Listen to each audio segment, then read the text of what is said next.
నమస్కారం BCN news తో మీ ముందున్నది తేజస్విని. ముందుగా ముఖ్యాంశాలు. టీటీడీ లడ్డు వివాదంపై స్పందించిన కేంద్ర సహాయ మంత్రి భూపతిరాజు శ్రీనివాస వర్మ కొవ్వు పదార్థాలు కలిసిన నెయ్యిని దిగుమతి చేసుకున్నారన్నది వాస్తవమని స్పష్టం.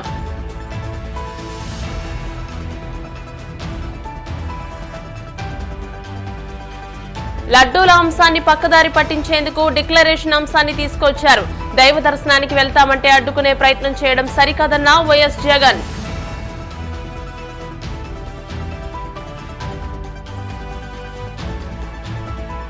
జగన్ ను తిరుమలకు వెళ్లొద్దని ఎవరూ చెప్పలేదు. తిరుమల అంశంపై జగన్ చేసిన ఆరోపణలు ఖండించిన సీఎం చంద్రబాబు.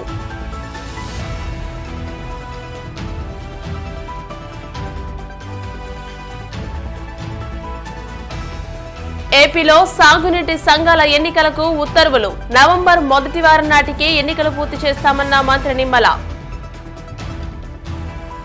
టీటీడీ లడ్డూ వివాదంపై కేంద్ర సహాయ మంత్రి శ్రీనివాస వర్మ స్పందించారు. న్యూఢిల్లీలో ఆయన మీడియాతో మాట్లాడుతూ వైసీపీ అధికారంలోకి వచ్చాక తిరుపతి ప్రతిష్ట దిగజారిందన్నారు. కొవ్వు పదార్థాలు కలిసిన నెయ్యిని దిగుమతి చేసుకున్నారన్నది వాస్తవమని స్పష్టం చేశారు. ల్యాబ్ రిపోర్ట్స్ ఉన్నాయన్నారు. గతంలో 7 కొండలను 2 కొండలు చేద్దామనుకున్న వ్యక్తి రాజశేఖర్ రెడ్డి అని అన్నారు. హిందూ ధర్మం ప్రకారం దంపతులు పట్టు వస్త్రాలు ఇచ్చేవారని, కానీ జగన్ ఒక్కరే ధర్మానికి విరుద్ధంగా పట్టు వస్త్రాలు ఇచ్చారని తెలియజేశారు. లడ్డూ విషయంలో 9 మందితో సిట్ ఏర్పాటు చేశారని, లడ్డు విషయంలో అవకతవకలు బయటకు వస్తాయని అన్నారు. విశాఖ ఉక్కు పరిశ్రమలో పెట్టుబడుల ఉపసంహరణ విషయంలో ప్రజల సెంటిమెంట్లను నిలబెట్టేలా ప్రయత్నిస్తున్నామని చెప్పారు.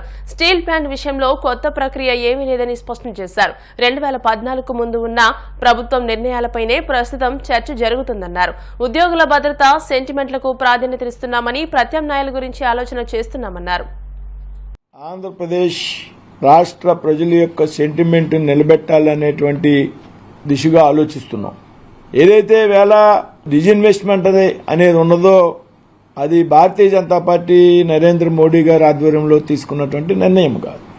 14కు ముందు ఉన్నటువంటి ప్రభుత్వాలు సంస్కరణలో భాగంగా ఈ ప్రక్రియను ప్రారంభించారనేటువంటి విషయం ఈ సందర్భంగా మనంతా కూడా గుర్తు తెచ్చుకోవాలి. అందులో భాగంగా గతంలో కొన్ని చోట్ల డిజిన్వెస్ట్మెంట్ ని అమలు చేయడం జరిగింది.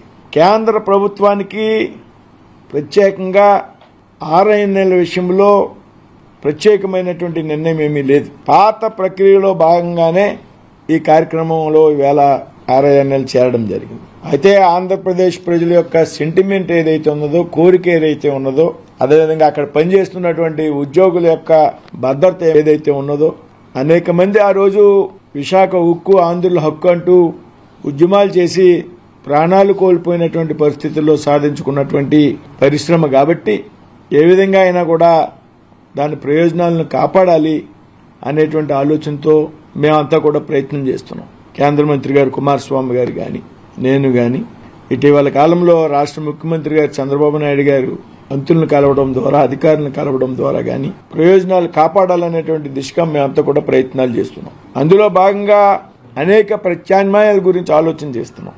చాలా, ఒకటి కాదు, ఏదైతే వాస్తవ పరిస్థితుల్ని పరిశీలన చేసి దీనికి ఒక శాశ్వత పరిష్కారం దిశగా ముందుకు వెళ్లాలనేటువంటి ఆలోచన మాత్రం మేము చేస్తున్నాం. ప్యాకేజీలు ఇవ్వడం ద్వారా తాత్కాలిక పరిష్కారం కాకుండా గతంలో ఒకసారి ప్యాకేజీ ఇవ్వడం జరిగింది. ఇవాళ మళ్ళీ ప్యాకేజీ కోసం ప్రయత్నం చేస్తున్నాం. మళ్ళీ తర్వాత 2-3 సంవత్సరాల్లో మరొకసారి ప్యాకేజీ అవసరమైనటువంటి పరిస్థితి రాకూడదు. కాబట్టి దీనికి తాత్కాలిక ఉపశమనం కాదు, శాశ్వతమైనటువంటి పరిష్కారం కావాలి. పరిశ్రమ లాభాల్లో ఉద్యోగుల భద్రతను కాపాడాలి. సెయిల్ ఆధ్వర్యంలో ఉన్నటువంటి అనేక స్టీల్ ఇండస్ట్రీలు లాభాల్లో నడుస్తుంది. కాబట్టి ముందుగా దీన్ని కూడా ఏ విధంగా లాభాల్లోకి తీసుకురావాలి. గతంలో ఉన్నటువంటి ప్రభుత్వాలు కొన్ని అనాలోచిత నిర్ణయాల వల్ల కూడా ఈ పరిశ్రమ నష్టాల్లోకి వెళ్ళింది అనేటువంటి విషయం వాస్తవం. విశాఖ స్టీల్ ప్లాంట్ కి సంబంధించి ఆస్తులు NMDCకి ఇవ్వాలనేటువంటి ఆలోచన కాదు. ఇవాళ ఆంధ్ర రాష్ట్రంలో కాదు, దేశంలో ఉన్నటువంటి ప్రజలందరికీ కూడా తెలుసు. ఈ రాష్ట్రంలో వైఎస్ఆర్సీపీ ప్రభుత్వం అధికారంలోకి వచ్చాక తిరుపతి యొక్క ప్రతిష్టను రోజు రోజుకి దిగజాడుతూ వచ్చింది అనేటువంటి విషయంలో ఏమాత్రం కూడా అనుమానం. తిరుపతి ప్రతిష్టే కాదు, రాష్ట్రంలో అనేక చోట్ల దేవాలయాల మీద దాడులు జరిగినప్పుడు, రాష్ట్రంలో అనేక చోట్ల అనేక సంఘటనలు జరిగినప్పుడు ఏ ఒక్క సంఘటనలో కూడా ఏ ఒక్క దోషిని కూడా పట్టుకున్నటువంటి సందర్భం గతంలో ఉన్నటువంటి జగన్ ప్రభుత్వానికి లేదు అనేటువంటి వాస్తవం మీరందరూ కూడా గమనించాలి. ఇంకా తిరుపతి విషయంలో నిన్న మాట్లాడుతున్నారు జగన్మోహన్ రెడ్డి గారు, నా కులం ఏంటో తెలీదా, నా మతం ఏంటో తెలీదా, మా నాన్నగారు తిరుపతికి ఎన్నిసార్లు వెళ్ళారు, ఆయన కొడుకునే కదా నేను తిరుపతి వెళ్ళకూడదా అనేటువంటి విషయాలు మాట్లాడుతున్నారు. వాస్తవంగా కొవ్వు పదార్థాలని కల్తీ చేసినటువంటి నెయ్యిని దిగుమతి చేసుకున్నట్టు మాట వాస్తవం టెస్ట్ రిపోర్ట్లో వచ్చింది. ఇప్పుడే కాదు, తిరుపతి విషయంలో యావత్ హిందువుల యొక్క సెంటిమెంట్ ని దెబ్బతినే విధంగా ఆయన ముఖ్యమంత్రిగా ఉన్నటువంటి సందర్భంలో ప్రవర్తించినటువంటి తీరు ఉంది. పూర్వం ఆ తండ్రి గారు కూడా మా తండ్రి గారు తెలుసు కదా అంటే, మీ తండ్రి గారు కూడా 7 కొండల్ని 2 కొండలు చేయడానికి ప్రయత్నం చేసినటువంటి వ్యక్తి. తిరుమలలో స్వామివారికి పట్టు వస్త్రాలు సమర్పించాలి అనుకునేటప్పుడు దంపతులు మాత్రమే సమర్పించాలి గాని ఒక్కరే సమర్పించడానికి వీలు లేదు అని హిందూ శాస్త్రం ధర్మం చెబుతున్నప్పటికీ మీరు ఒక్కరే వెళ్లి పట్టు వస్త్రాలు సమర్పించి యావత్ హిందూ లోకం యొక్క మనోభావాల్ని దెబ్బతీయలేదా అని నేను అడుగుతాను. మీ శ్రీమతి గారు స్వామివారికి దగ్గరికి రావడానికి ఆవిడ కొన్ని అభ్యంతరాలు ఉన్నాయి. ఆవిడ రాలేరు కాబట్టి, వేరే మతాన్ని నమ్ముకున్నారు కాబట్టి మీ కుటుంబం ఆవిడ నిరాకరించిన కారణంగా మీరు ఒక్క ఆయన వెళ్లి పట్టు వస్త్రాలు సమర్పించారు. ఇది శాస్త్ర విరుద్ధం. అన్య మతానికి సంబంధించినటువంటి వ్యక్తులు, హిందూ మతాన్ని కాకుండా వేరే మతాన్ని అనుసరించేటువంటి వ్యక్తులు అక్కడ డిక్లరేషన్ ఇవ్వాలి అనేది చాలా సంవత్సరాలుగా ఉన్నటువంటి నిబంధన. మరి ఆ నిబంధన అతిక్రమించి రాష్ట్ర ముఖ్యమంత్రిగా ఉన్నారు కాబట్టి నేనేం చేసినా చెల్లుతుందనేటువంటి ఒక మూర్ఖత్వంతో మీరు డిక్లరేషన్ ఇవ్వకుండా తిరుపతి వెళ్లిన మాట వాస్తవం కాదా అనేటువంటి విషయం మేము అడుగుతాం. ఒక లడ్డు విషయంలోనే కాదు, గత 5 సంవత్సరాల్లో తిరుపతికి చెందినటువంటి అనేక విధాలుగా అక్కడ జరిగినటువంటి ఏదైతే దుర్వినియోగం ఉన్నదో వాటి అన్నిటి మీద కూడా సిట్ పరిశోధన చేసి ప్రభుత్వానికి ఒక నివేదిక సమర్పించడం జరుగుతుందనే విషయాన్ని మీ ముందు ఉంచుతూ ఉన్నాం. దైవ దర్శనానికి వెళ్తామంటే అడ్డుకునే ప్రయత్నం చేయడం దేశంలో ఎప్పుడూ జరిగి ఉండదని వైసీపీ అధినేత జగన్ అన్నారు. తిరుమల పర్యటన రద్దుపై తాడేపల్లిలోని క్యాంపు కార్యాలయంలో ఆయన మీడియాతో మాట్లాడారు. లడ్డూల అంశాన్ని పక్కదారి పట్టించేందుకే డిక్లరేషన్ అంశాన్ని తీసుకొచ్చారన్నారు. తిరుమల లడ్డూపై చెప్పినవన్నీ అబద్దాలని రుజువులు కనిపిస్తున్నాయని, సీఎం స్థానంలో ఉన్న వ్యక్తి అసత్యాలు చెబుతున్నారని మండిపడ్డారు. తిరుమల పవిత్రతను, శ్రీవారి ప్రసాదాన్ని రాజకీయం చేస్తున్నారని జగన్ ఆరోపించారు. వెళ్తాము అని అంటే కూడా అడ్డుకునేందుకు ప్రయత్నం చేస్తూ అడుగులు వేస్తూ ఉన్న పరిస్థితులు బహుశా ఎప్పుడూ కూడా జరిగి ఉండదు. దేశంలో కూడా ఎప్పుడు బహుశా జరిగి ఉండదు. రాక్షస రాజ్యం అనేది ఇదే. ఆశ్చర్యం ఏమిటంటే తెలుసా, ఈ మాదిరిగా వైఎస్ఆర్సీపీకి సంబంధించిన కార్పొరేటర్లకు, ఈ మాదిరిగా వైఎస్ఆర్సీపీకి సంబంధించిన నాయకులకు, ఈ మాదిరిగా వైఎస్ఆర్సీపీకి సంబంధించిన అనేక మంది శ్రేణులకు ఈ మాదిరిగా నోటీసులు ఇవ్వడం. మాజీ ముఖ్యమంత్రి వర్యులు వైఎస్ జగన్మోహన్ రెడ్డి గారి తిరుమల తిరుపతి సందర్శనకు సదరు కార్యక్రమానికి అనుమతి లేనందున మీ ఆధ్వర్యంలో కార్యకర్తలతో మరియు మీ సొంత వాహనాలలో బయలుదేరి తిరుపతికి చేరుకుని వారు నిర్వహించే కార్యక్రమంలో పాల్గొంటారని సమాచారం. కావున అనుమతి లేని పై తెలిపిన కార్యక్రమం అందు పాల్గొనడం చట్టరీత్యా వ్యతిరేకమని తెలియజేస్తూ ఇవ్వబడుతున్న నోటీసు. ఒక రాష్ట్ర మాజీ ముఖ్యమంత్రి అయిన జగన్మోహన్ రెడ్డికి తిరుమల తిరుపతి దేవస్థానంలో దేవుడిని దర్శించుకునేందుకు వెళ్తాను అనంటే, వెళుతున్న నేపథ్యంలో మీకు పర్మిషన్ లేదు, ఆ కార్యక్రమంలో ఎవరు పాలు పంచుకున్నా మీ అందరినీ అరెస్ట్ చేస్తాము, గుడికి పోవడానికి పోతా ఉంటే నోటీసులు ఇస్తూ ఉన్నారు. నిజంగా ఆలోచన చేయమని అడుగుతా ఉన్నా. ఏ ప్రపంచంలో ఉండం? రాక్షస రాజ్యం కాదా ఇదని అడుగుతా ఉన్నా. నన్ను ఇలా వెళ్ళనివ్వకుండా ఒకవైపున వైఎస్ఆర్సీపీ శ్రేణులు ఎవరు కూడా వెళ్ళనివ్వకుండా ఈ మాదిరిగా నోటీసులు ఒకవైపున ఇస్తూ, మరోవైపున టీవీలలో చూస్తే ఆశ్చర్యకరమైన విషయాలు. చుట్టుపక్కల రాష్ట్రాల నుంచి కూడా బీజేపీ వాళ్ళని తప్పిస్తున్నారు. మరి బీజేపీ పై వాళ్ళకు తెలుసో తెలీదో నాకైతే తెలియదు, కానీ చుట్టుపక్కల వాళ్ళ దగ్గర నుంచి కూడా బీజేపీ వాళ్ళని కూడా అక్కడికి రప్పిస్తున్నారు. కొన్ని వేల మంది పోలీసులు అక్కడ మోహరించినట్టుగా చూపిస్తూ ఉన్నారు. నేను అడుగుతా ఉన్నా, ఎందుకు ఇంతగా టాపిక్ డైవర్ట్ చేయడానికి కోసం ఎందుకు ప్రయత్నం చేస్తూ ఉన్నారు? ఎందుకు ఇలా టాపిక్ డైవర్ట్ చేయడం కోసం ఎందుకు ఇంత ఆరాట పడతా ఉన్నారు? గమనించినట్లయితే తిరుపతి లడ్డూల విషయంలో తాను చెప్పినవన్నీ, చంద్రబాబు చెప్పినవన్నీ అబద్ధాలు అని ఒక్కొక్కటిగా రుజువు అవుతూ కనిపిస్తాయి. వైసీపీ అధినేత జగన్ ను తిరుమలకు వెళ్లొద్దని ఎవరూ చెప్పలేదని, ర్యాలీలు జన సమీకరణలు చేయొద్దని మాత్రమే చెప్పామని ముఖ్యమంత్రి చంద్రబాబు స్పష్టం చేశారు. తిరుమల అంశంపై జగన్ చేసిన ఆరోపణలను ఆయన ఖండించారు. వెలగపూడిలోని సచివాలయంలో ఏర్పాటు చేసిన మీడియా సమావేశంలో చంద్రబాబు మాట్లాడారు.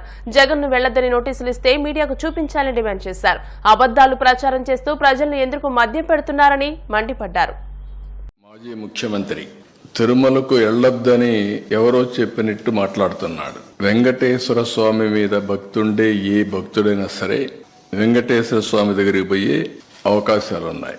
ఎవరైనా వేరే మతాలకు సంబంధించిన వ్యక్తులుంటే అక్కడ కొన్ని సాంప్రదాయాలు ఉన్నాయి. ఆ సాంప్రదాయాల్ని గౌరవించాలి. ఇది చాలా టెంపుల్స్ లో ఉండే ఆనవాయితీ. ఇక్కడ ఎవ్వరు కూడా ఆయన పోవద్దని చెప్పలేదు. ర్యాలీలు జన సమీకరణలు చేయొద్దని చెప్పాం. ఇటీవల తిరుమల తిరుపతి దేవస్థానంలో జరిగినటువంటి పరిణామాల వల్ల భక్తుల మనోభావాలు దెబ్బతిన్నాయి. ఎప్పుడైతే భక్తుల మనోభావాలు దెబ్బతిన్నాయో భక్తులందరూ కూడా ఆందోళనలో ఉన్నారు. ఆందోళన ఉన్నప్పుడు భక్తులందరూ కలిసి ఒక పక్క ఆర్గనైజేషన్ చేసి రాజకీయ పార్టీ ఈయన పోయినప్పుడు కొన్ని వేల మందిని మేము కూడా మొబిలైజ్ చేస్తామని లోకల్ గా ఇన్ఫర్మేషన్ ఇచ్చారు. ఆటోమేటిక్ గా ఎలాంటి అవాంఛనీయ సంఘటనలు జరగకూడదనే ఉద్దేశంతో యాక్ట్ ఆఫ్ 30 అంటే 10 మంది గుమ్ముకూడకూడదని తీసుకొచ్చారు. అయితే ఇప్పుడు ఆయన మాట్లాడేది చూస్తే ఆయనకి ఏ సాకులు ఉన్నాయో నాకు తెలియదు పోకుండా ఉండడానికి. కానీ ఆయన ఏదో నిలిపేశారు, నోటీసులు ఇచ్చారని మాట్లాడుతున్నారు. నేను స్ట్రైట్ గా అడుగుతాను, నీకు నోటీసులు ఏమైనా ఇచ్చారా? నిన్ను వెళ్లవద్దని ఎవరన్నా చెప్పారా? ఇస్తే చూపేయండి మీడియాకి. ఎందుకు అబద్ధాలు ప్రచారం చేస్తూ ప్రజల్ని మభ్యపెడుతూ ఇష్టానుసారంగా ప్రవర్తించడం ఇది సబబు కాదని. ఎందుకంటే ప్రజా జీవితంలో ఉండే మనందరం కొన్ని సాంప్రదాయాలు పాటించాలి. అందుకే నేను దీన్ని చాలా స్పష్టంగా అడుగుతున్నాను. ఇంకొక పక్కన సమాజంలో ఏ మతానికైనా కొన్ని సాంప్రదాయాలు ఉంటాయి, ఆచారాలు ఉంటాయి. ఎవరైనా సరే అక్కడికి పోవాలంటే గౌరవించి తీరవలసిందే. దేవుని యొక్క ఆచారాలు సాంప్రదాయాల కంటే వ్యక్తుల ప్రమేయం గాని ఏ వ్యక్తి గాని గొప్పవాడు కాదు. ఈ విషయం మనం గుర్తుపెట్టుకోవాల్సిన అవసరం ఉంది. దేవుడి ఆచారాలని భక్తుల మనోభావాలను ప్రశ్నించేలా, ధిక్కరించేలాగా ఎవరూ ప్రవర్తించకూడదు. ఇప్పుడు కలియుగ వైకుంఠమైన తిరుమల వెంకటేశ్వర స్వామి హిందువులకి అతిపెద్ద పుణ్యక్షేత్రం. హిందువులకు అందరికీ ఒక దివ్య క్షేత్రం. ప్రతి ఒక్కరికి ఒక కోరిక, జీవితంలో ఒక్కసారైనా వెంకటేశ్వర స్వామి దగ్గరికి వెళ్లి దర్శనం చేసుకొని మొక్కులు తీర్చుకోవాలి అనేది ప్రతి ఒక్కరి యొక్క కోరిక. ఇవన్నీ కూడా అది మన రాష్ట్రంలో ఉండడం తెలుగు వారి అదృష్టం. అలాంటి భక్తులు అత్యంత పవిత్రంగా భావించే ఈ క్షేత్ర పవిత్రను కాపాడవలసిన బాధ్యత ప్రతి ఒక్కరి పైన ఉంది. అలాంటిది ఉన్నప్పుడు అక్కడ పోయినప్పుడు నియమాల్ని, ఆగమ శాస్త్రాల్ని, ఆచారాల్ని, నిబంధనల్ని తప్పనిసరిగా పాటించాలి. అలాంటి పాటించకపోతే కొందరి మనోభావాలు కూడా దెబ్బతినే పరిస్థితి వస్తుంది. ఈ రోజు అతను మాట్లాడిన మాటలు చూస్తే నేను వెళ్తాను, అవి కరెక్ట్ కాదు. నేను హితో పలుకుతున్నా, అనుభవంతో చెప్తున్నా. నేను ఇంత మునుపు పోయాను, నేను ఎందుకు పోకూడదు అంటే, ఇంత మునుపు మీరు రూల్ వైలేట్ చేస్తే మళ్లీ చేయాలనా? ఇంత మునుపు చట్టాన్ని ధిక్కరించి మీరు బెదిరించి లోపలికి పోతే శాశ్వతంగా అధికారం అవుతుంది. అది శాసనాల్ని, చట్టాలని చేసే శాసన సభ్యులు మనం చేసిన శాసనాలని గౌరవించకపోతే ప్రజలెందుకు గౌరవించాలి? అంటే రౌడీజం చేస్తాం, ఏమైనా చేస్తాం అనే విధంగా మాట్లాడడం కరెక్ట్ కాదు. లా అబైడింగ్ సిటిజన్స్ అంతా ఎవరొచ్చినా గౌరవంగా డిక్లరేషన్ ఇచ్చి లోపలికి వెళ్ళారు. వాళ్ళకి ఎవ్వరు అబ్జెక్షన్ చేయలేదు. నేను 4 గోడల మధ్య బైబిల్ ప్రాక్టీస్ చేస్తానని, బయటకు వెళ్తే హిందూ మతాన్ని గౌరవిస్తానని. గుడ్. గౌరవించడం అంటే ఏంటి? ఆ టెంపుల్కి పోయినప్పుడు ఆ టెంపుల్లో ఉండే సాంప్రదాయాల్ని పాటించడం, అక్కడుండే ఆచారాల్ని అమలు చేయడం, ఆ నియమాల్ని, నిబంధనల్ని తప్పకుండా ఉల్లంఘించకుండా పాటించడం అంటే మీరు వేరే మతాల్ని గౌరవించినట్టు. అట్లా కాకుండా నేను ఎప్పుడు ఇంతవరకు ఎవరు అడగలేదు, ఇప్పుడు ఎవరు అడుగుతారు నన్ను, ఇది కరెక్ట్ కాదు. ఇప్పుడు ప్రకటనలు.